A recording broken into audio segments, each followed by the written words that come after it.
வெங்காயம், தேங்காய் இதெல்லாம் இல்லாம ஒரு சூப்பரான சட்னி. அதுவும் டிஃப்ரெண்டான ஒரு ஸ்டைல்ல ரெடி பண்ண போறோம். ரொம்ப ரொம்ப ஹெல்த்தியா இருக்கும். இந்த சட்னி மட்டும் நீங்க அரைச்சீங்கன்னா, எத்தனை இட்லி சாப்பிடுறோன்றது கணக்குக்கே தெரியாது. ரொம்ப ரொம்ப ஹெல்த்தியா இருக்கும். அது இல்லாம இப்போ பூண்டோட விலை கம்மியா இருக்கிறதுனால, கண்டிப்பா இந்த சட்னிய உடனே ட்ரை பண்ணி சாப்பிடுங்க.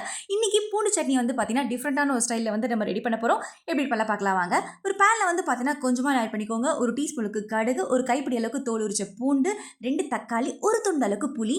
புளியோட குவான்டிட்டி கம்மியா இருக்கணும். ஏன்னா நம்ம தக்காளி ஆட் பண்ணியிருக்கோன்றதுனால புளியோட குவான்டிட்டி கம்மியா இருக்கணும். ஒரு டீஸ்பூன் அளவுக்கு தனி மிளகாய் தூள் அதை ஆட் பண்ணிட்டு தேவையான சால்ட் ஆட் பண்ணி நல்லா ஒரு 5 நிமிஷத்துக்கு ஸ்லோலி நல்லா வதக்கி விட்டுக்கோங்க. ஆடினதுக்கு அப்புறமா அந்த ஆயிலோட சேர்த்து நல்லா மிக்ஸி ஜாரில் ஆட் பண்ணிட்டு தேவையான தண்ணி ஆட் பண்ணி நல்லா கிரைண்ட் பண்ணிக்கோங்க. அதே பேன்ல இன்னும் கொஞ்சம் ஆயில் ஆட் பண்ணிட்டு அரை டீஸ்பூனுக்கு கடுகு, 2 காஞ்ச மிளகாய், கருவேப்பிலை, நம்ம அரைச்சி வச்சிருந்த சட்னி தேவையான தண்ணி ஆட் பண்ணி ஒரே ஒரு கொதி விட்டு இறக்குனீங்கன்னா சூப்பர் அண்ட் டேஸ்டியான ஹெல்த்தியான சட்னி ரெடி ஆகிடும்.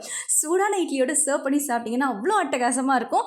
கண்டிப்பாக ட்ரை பண்ணி சாப்பிடுங்க. சுவைக்கான தேடல் தொடரட்டும்.